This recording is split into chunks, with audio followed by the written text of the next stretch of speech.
sure. There were a lot of Iowans and a lot of Americans this year that couldn't pay their utility bills. Record numbers, as a matter of fact. And you've spoken quite a bit when it comes to electricity about expanding the nuclear power capacity of our country. Are you also interested in investing in our most abundant resource, and that's coal, and making it cleaner for our on our electric grid, and also for the cost benefit of that? Yes, sir, I am, and I believe that clean coal technology, and please keep the microphone because you obviously know about it, is available. The problem is right now it's not affordable.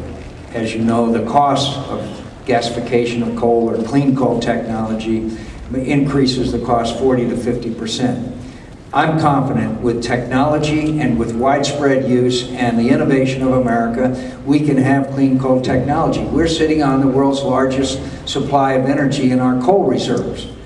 And that has to be one of the fundamental components of energy independence. And I don't want to take a lot of time, but because we're here to talk about everything, but my friends, we're sending over $400 billion a year overseas to countries that don't like us very much. Some of that money ends up in the hands of terrorist organizations, and it's half of our trade deficit, and we have got to become energy independent. Now, I noticed that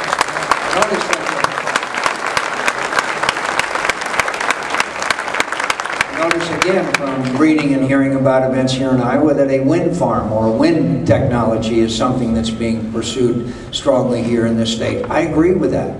I agree with wind, with solar, with tide, with all of those alternate energy sources, and I also believe in green technologies. Green technologies can reduce greenhouse gas emissions and also make us energy independent, and those believe that it's going to cost us a great deal to adopt green technologies which will reduce our dependence on foreign oil. I have a fundamental disagreement. I think Americans are innovative, I think they're entrepreneurial, and I think they'll develop these technologies and they will reduce costs over time. I do not accept the premise that because you want to give a cleaner planet to the next generation of Americans and eliminate our dependence on foreign oil, that somehow you're going to cost the Americans more.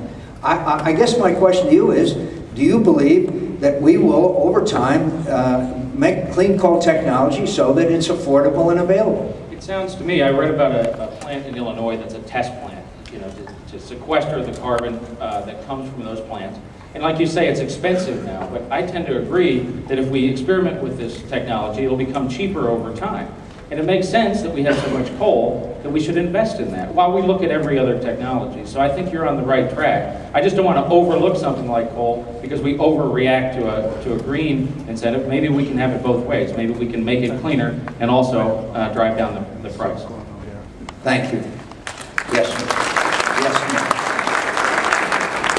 And then you, ma'am. Yes, sir. How excited I am about your campaign and how much I thank you for everything that you're proposing as far as rewarding solutions that benefit individuals and families. I can't say enough because as this campaign started, it was hard to be enthusiastic because a lot of things that were being discussed weren't substantive. I would also like to say one of your early supporters in this campaign was Senator Sam Brownback. When he dropped out, he endorsed you very quickly. He embraced, line by line, word for word, a proposal for reforming Social Security.